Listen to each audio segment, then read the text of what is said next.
The brittle note falls from Dad's jacket and lands at my boot like a spent shell casing.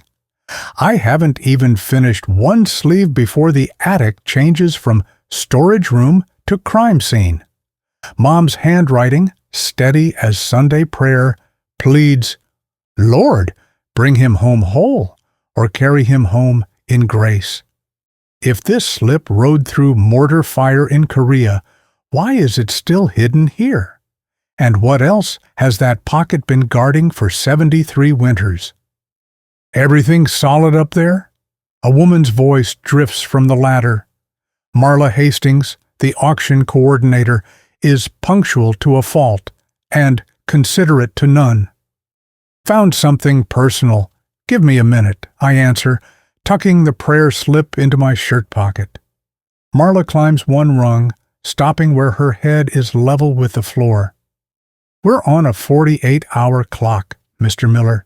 The bidders crave proven stories." "Stories aren't inventory," I say. "Today they are." She scans the dim expanse behind me as if assessing merchandise, then points at the jacket. "Military pieces do well. Buyers love provenance." I manage a half-smile. "So did my dad." She shrugs, business settled in her mind, and retreats down the ladder. Her footsteps fade, leaving me alone with the jacket. A ray of sun catches the brass buttons, and I imagine Dad fastening them in a drafty barracks, 22 and cocksure, hiding his fear behind posture. I slide my hand back into the lining, searching almost nervously, and my fingertip snags on a loose stitch. When I tug, a concealed flap opens. Inside waits an envelope, soft at the edges, unsealed yet clearly untouched for decades.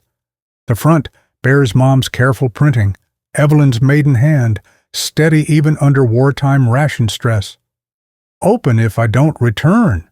I sit on an overturned apple crate, envelope across my knees. The attic hums with late summer wasps and the distant clatter of dishes downstairs. My pulse thuds in my ears louder than both. Part of me wants to tear the flap now, devour whatever Dad wrote in that frozen winter of 1952. Another part trembles at the idea of trespassing on words never meant for me. I flip the envelope over, then back again, as though motion might reveal an answer. A FaceTime chime startles me. Audrey, my older sister, fills the screen when I swipe. Gray curls, quick grin. "Treasure hunting in the rafters?" "You could say that." I angle the phone to show her the jacket. "Look familiar?" "Dad's Tuesday uniform," she says, voice softening. "He wore it mowing the lawn until the elbows frayed."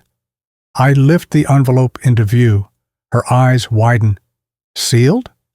"Unsealed, but unread." She exhales, a whistle of excitement. "Read it. We need to know what's inside before Marla turns the place into a yard sale." "Lynn should be here for that decision," I counter. "The youngest of us, Lynn still treats family history like bone china, handled only on holidays." Audrey frowns, but nods. "Fine, I'll call her tonight." Before hanging up, she asks, "How's the attic?" "Feels like a front line," I say.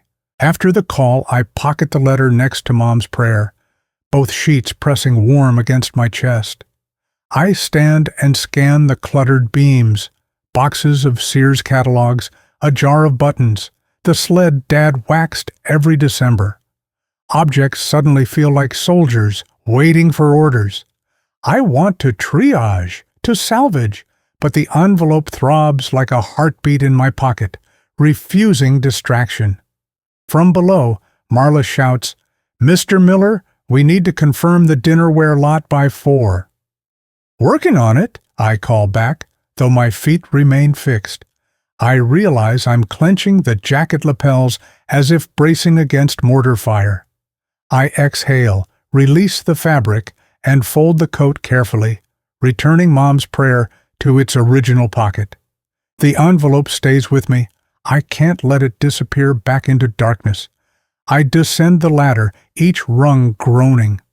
Marla meets me at the bottom, clipboard poised. Decision on the jacket? On hold, I say. Auctions dislike hold. Sometimes stories need an intermission. She rolls her eyes but marks something in red ink. I pass her 4 bowling trophies I found near the chimney. She takes them like they're brass tokens at a carnival. Evening settles through the windows, smearing gold across the hard wood. I carry the jacket to Dad's study and drape it over the high-back leather chair. The envelope sits on the blotter under the desk lamp, its edges glowing in the pool of light. The room smells of stale tobacco and oiled wood. I remember Dad here, ledger open, humming hymns under his breath. Everything felt unbreakable then, as though the house itself were stitched from scripture and stubbornness. I hover over the envelope, thumb grazing the unsealed flap. Reading it now would be a solitary act, maybe a selfish one. The sisters deserve a voice. The realization steadies me. I slip the envelope into the inside pocket of my own flannel shirt, close to the spot where Dad once carried it. Its weight is small, but undeniable. Like a stone you can't keep from rolling in your palm. In the kitchen I write a note for Marla. Field jacket under review, no offers, and tape it to the refrigerator. Let the buyers circle. The jacket isn't merchandise, not tonight.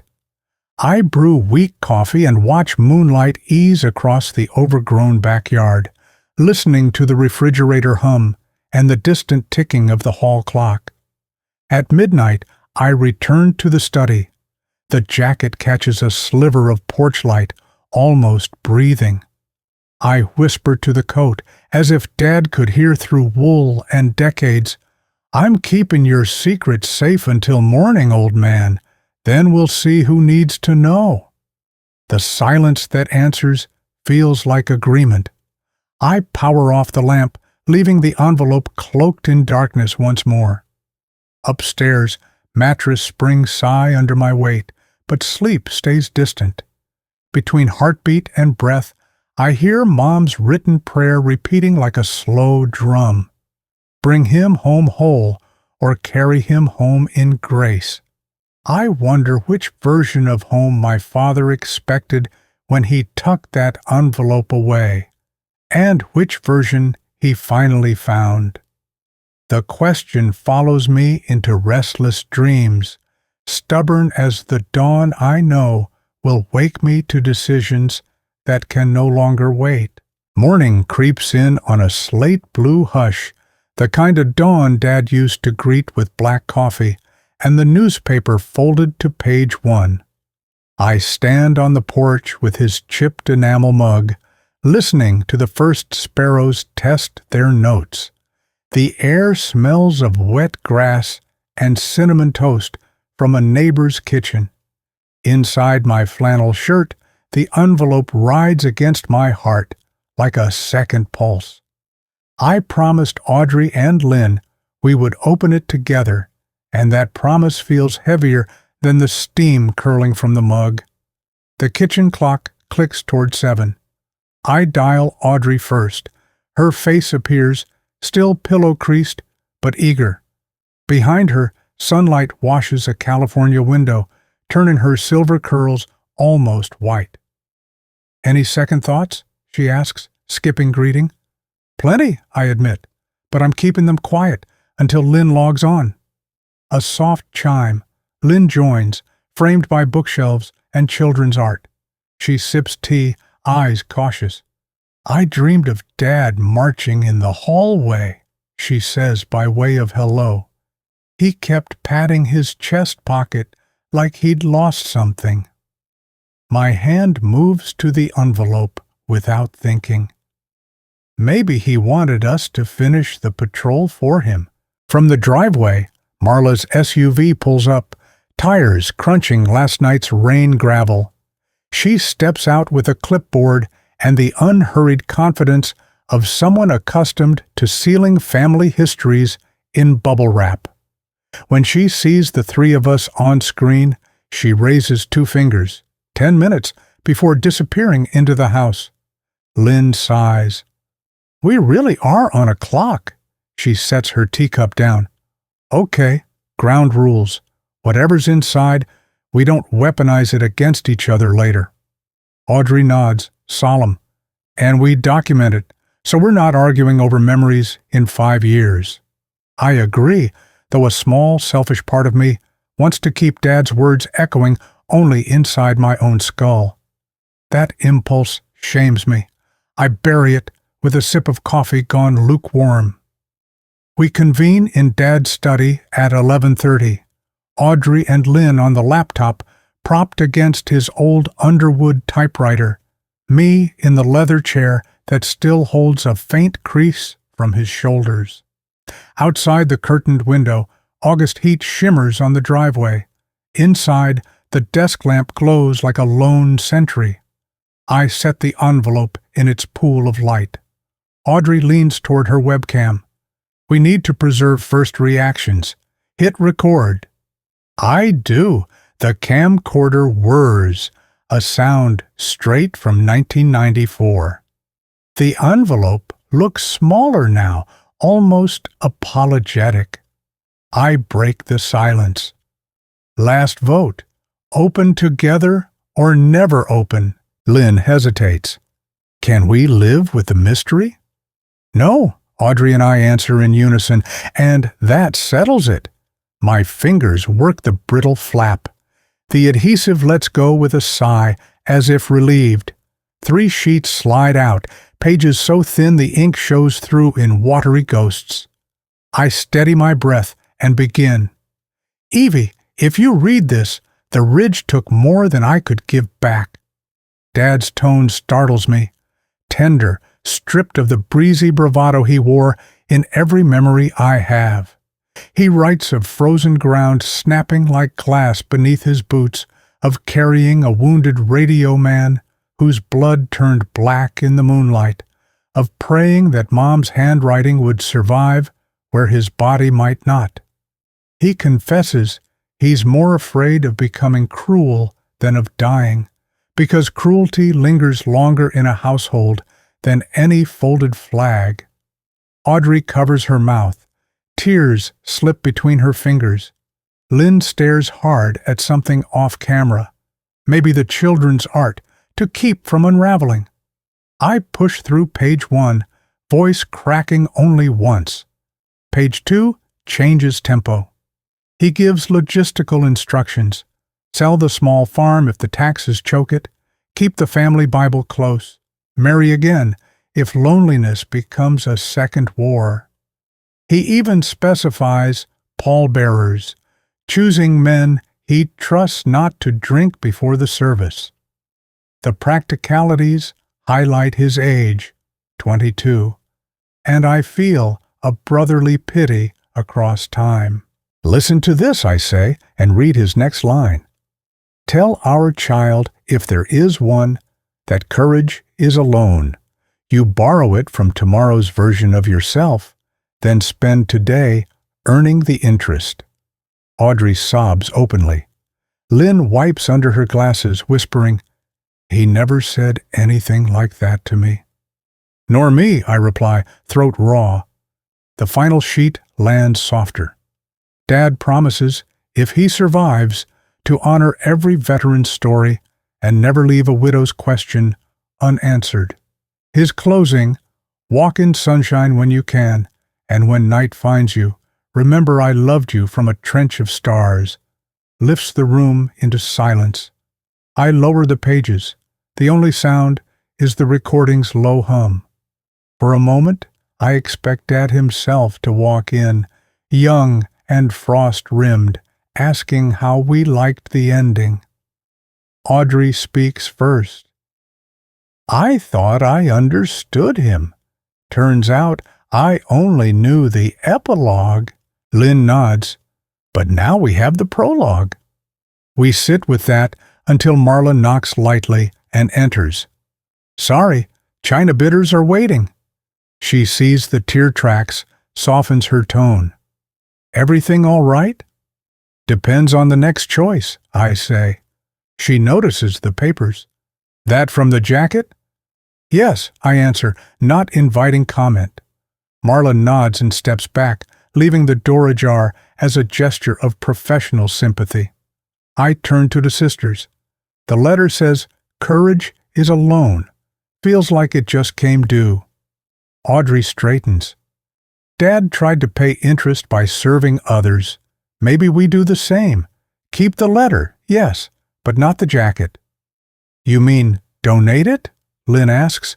"Or auction it for veterans who still fight a different war?" Audrey's voice steadies on the idea. I study the coat draped on the dress form.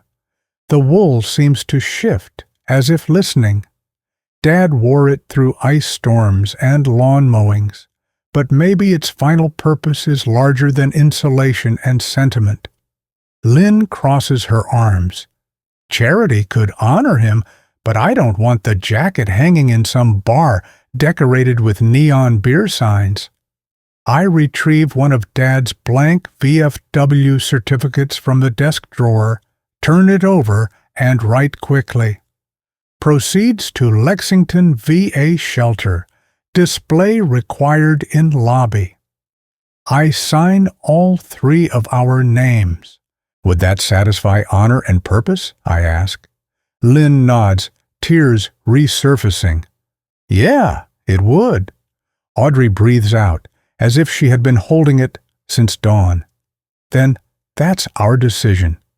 We place Dad's pages between archival sheets, slip them into Mom's Bible for now. Lynn takes a screenshot of our faces, red-eyed, earnest, somehow lighter. I stop the camcorder. The tape clicks off, sealing evidence of the moment.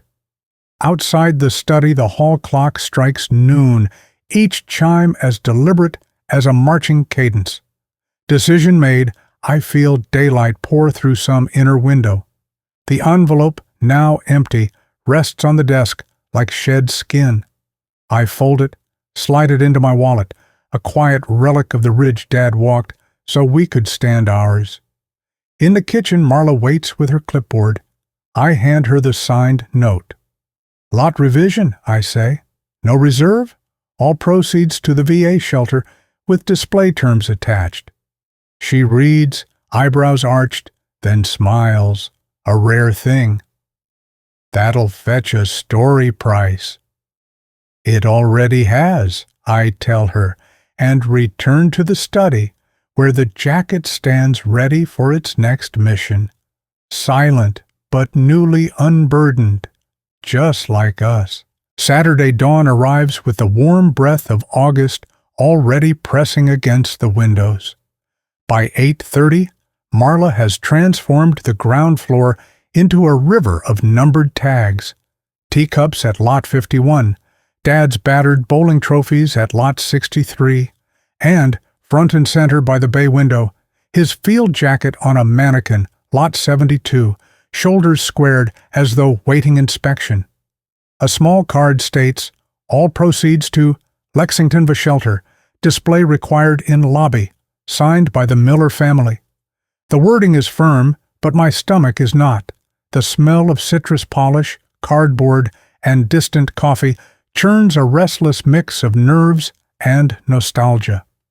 Audrey arrives first. She strides through the door in a linen blazer, far too crisp for attic work. Gray curls pinned up, bidding paddle already tucked under her arm.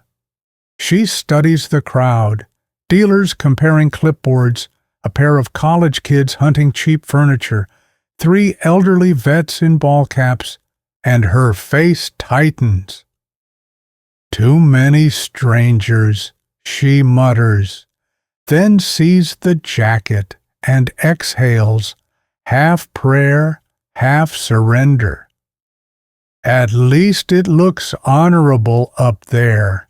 Lynn slips in behind her, carrying a tote of bottled water and granola bars, like she expects a humanitarian crisis. She's wearing jeans, scuffed sneakers, and a t-shirt that reads, "Books Save."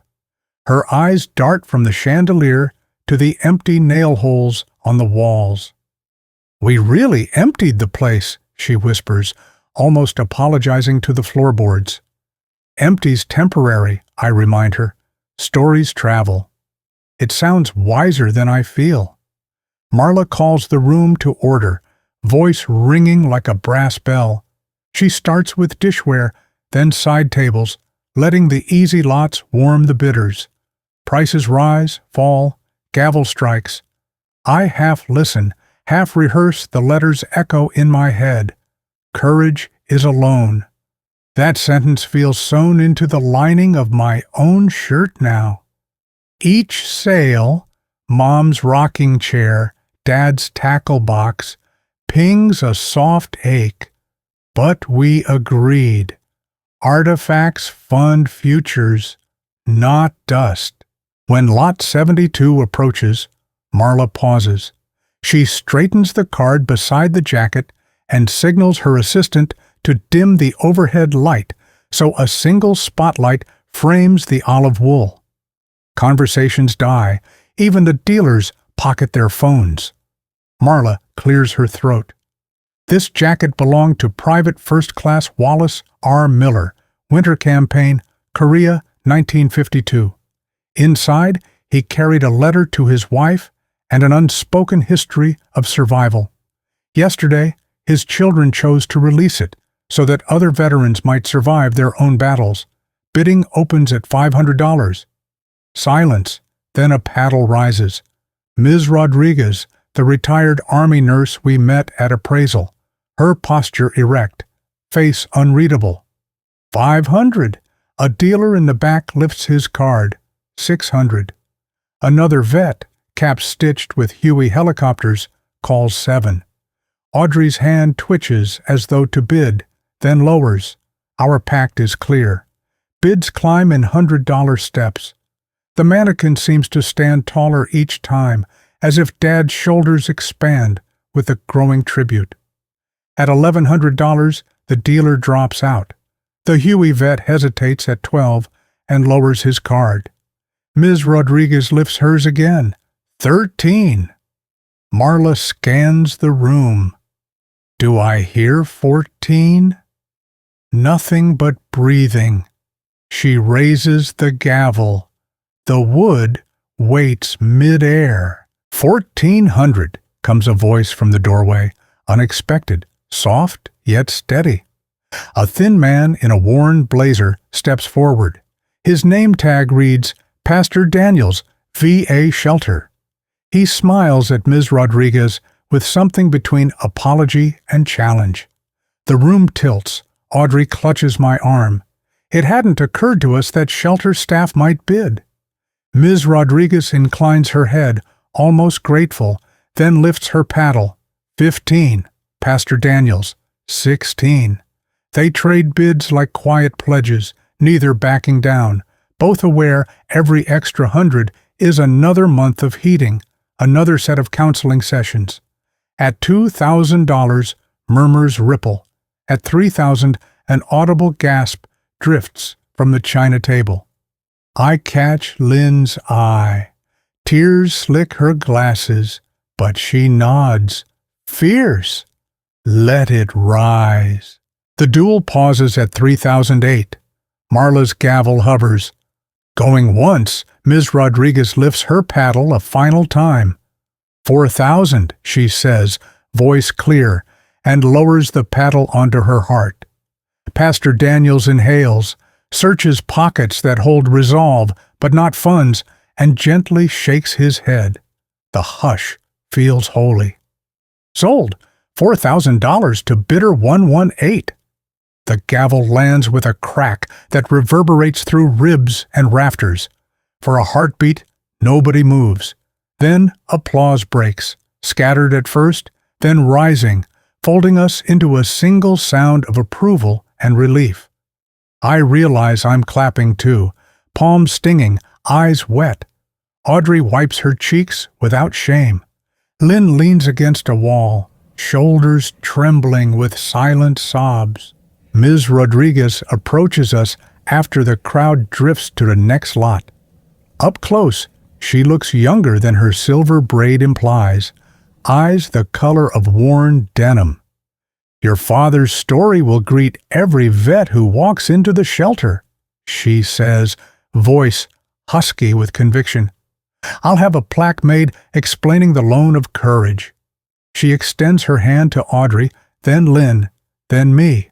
Her grip is warm, unwavering.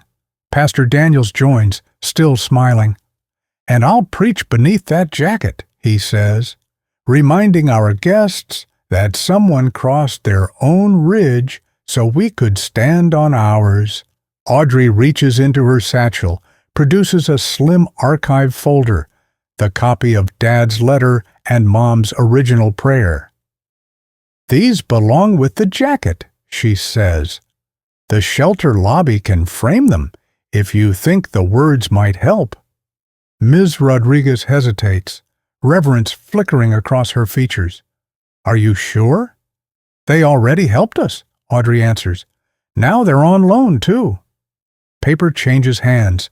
I feel something unspool inside my chest, a tension I didn't notice until it eased. Marla hovers at the margin, documenting signatures, her usual briskness softened by the exchange. Even she seems reluctant to label this moment for inventory. The auction resumes, sofas, lamps, a stack of National Geographics, but the room carries new lightness. Items move, yet the weight that mattered has shifted outward, toward someone else's dawn.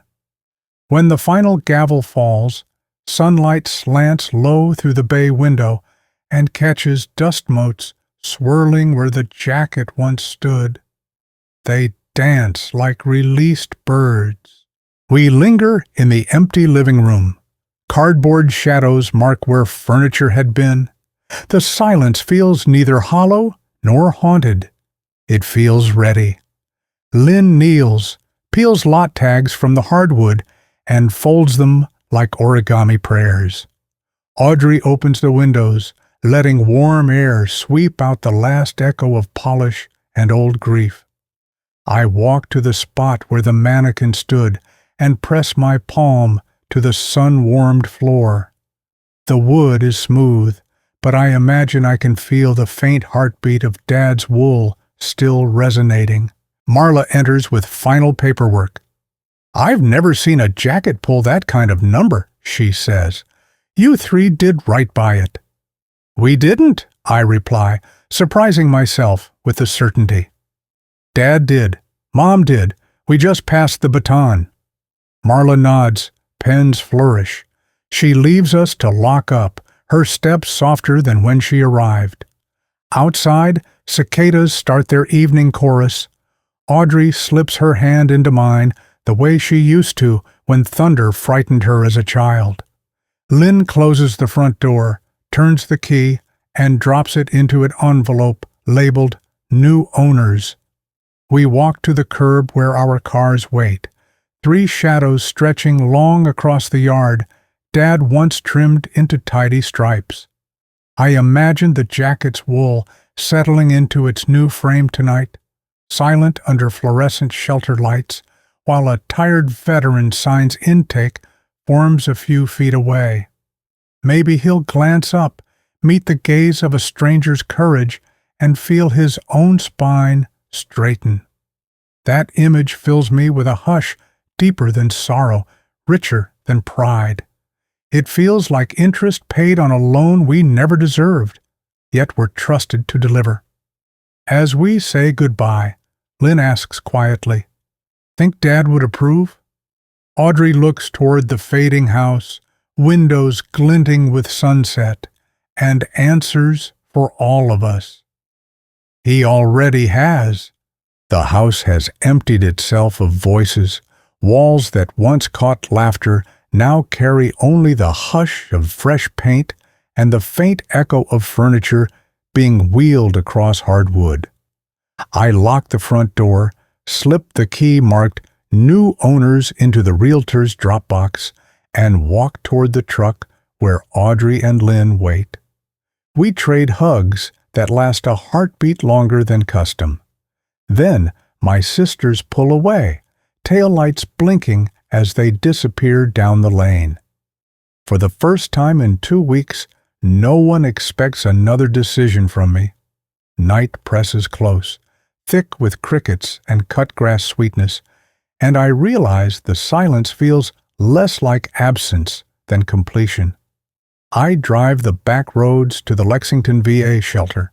Headlights sweep soybean fields silver, and every few miles, a porch light glows like a minor constellation.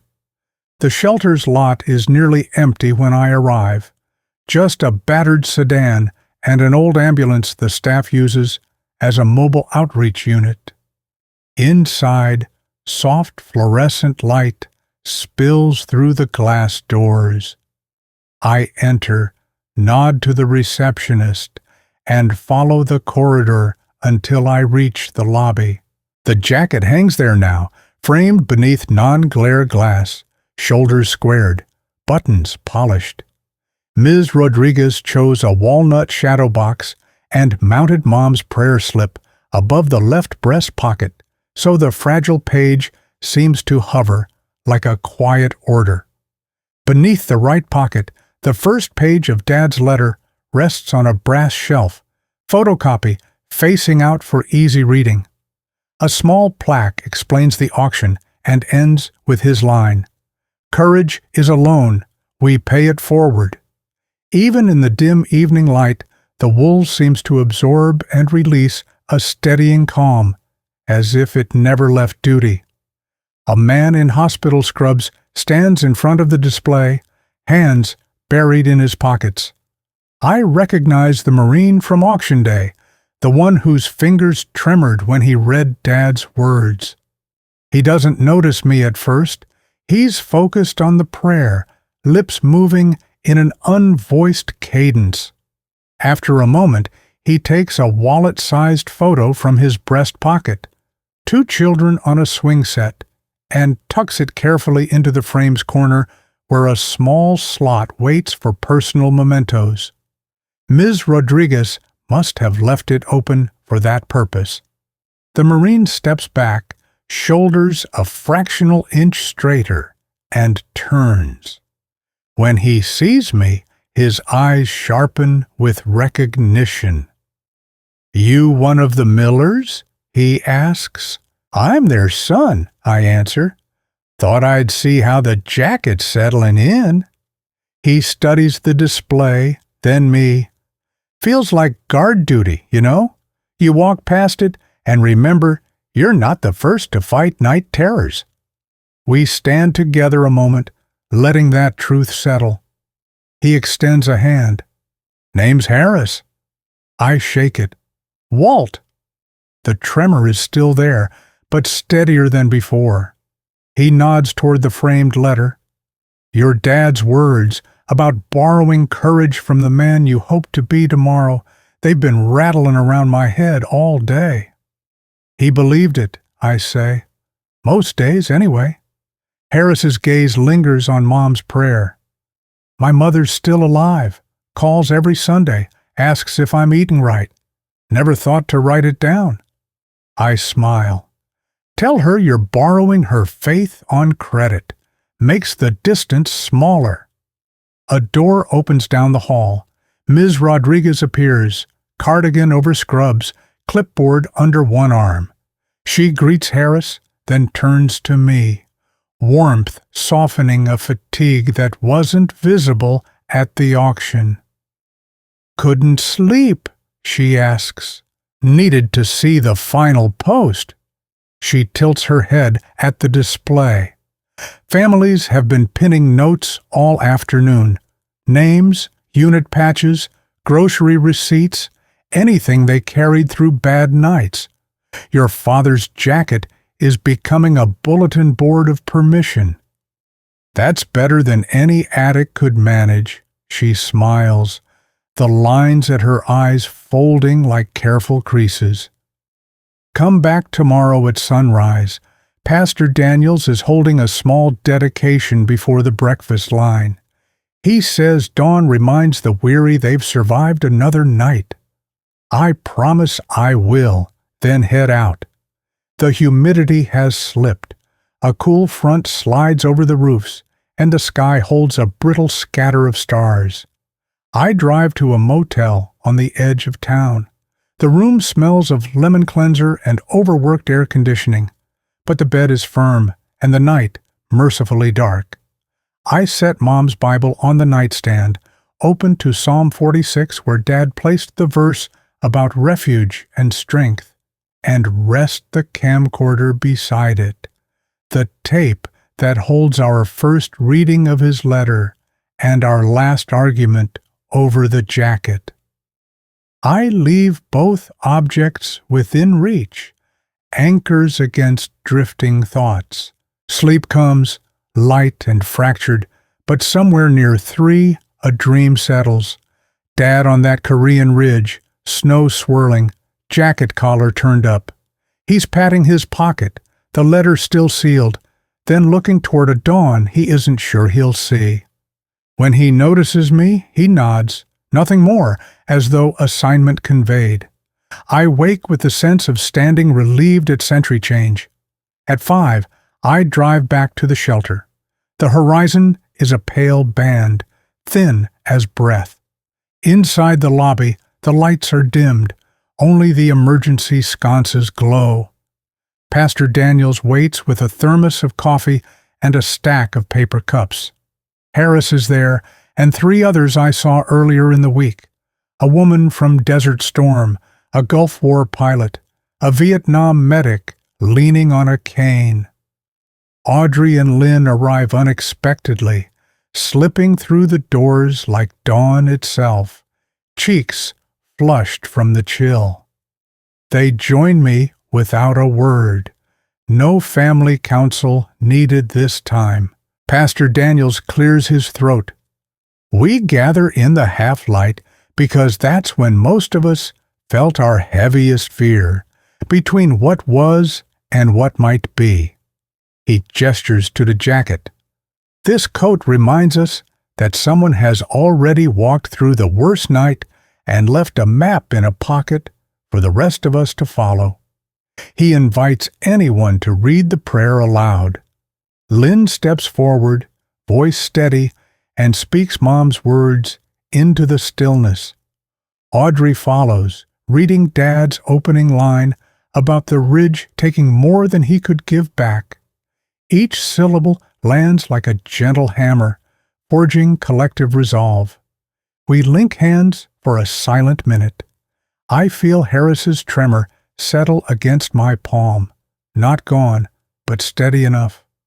The sun breaks the horizon, sending a blade of gold through the lobby window, striking the glass case so that the brass buttons flare. For an instant, the jacket looks lit from within, as if holding the matchless warmth of every body that ever leaned on its promise. Pastor Daniels ends with a whisper, dismissed. No applause, no flourish, just a letting go. People drift toward the cafeteria, trays clatter, coffee splashes. Another morning begins. Audrey and Lynn walk me to the parking lot. The sky has sharpened into blue. Cicadas haven't yet found their chorus. We stand by my truck, unsure what milestone this is. Ending, beginning, both. Lynn slips a folded index card into my pocket. Open later, she says. They drive off, and I watch until their car dips beyond the rise. Only then do I unfold the card. Lynn has copied Dad's line, but she's added her own below. We have paid the interest. Let's keep the account open. I tuck it behind the visor. I drain the last swallow of diner coffee and feel the cup's warmth fade from my palms. Dawn light skims the hood of my truck, same pale gold that once polished Dad's brass buttons. I breathe it in and turn to the viewer, yes, you on the far side of the screen, and ask, which scrap of cloth or faded note is still waiting in your attic to be heard. Maybe it's your grandfather's dog tag, your mother's Victory Garden ledger, a Polaroid from a summer that smelled of diesel and honeysuckle. Whatever it is, I invite you to bring it into daylight. Tell the story before the auction bell rings. Drop a memory in the comments so the rest of us can stand a little taller. And if you want more true accounts that trade fear for purpose, tap subscribe. I post a new field report of quiet courage every other Sunday. Dawn keeps widening across the highway. I start the engine, roll down the window, and let the wind carry Mom's whispered prayer into whatever battles wait beyond the next ridge.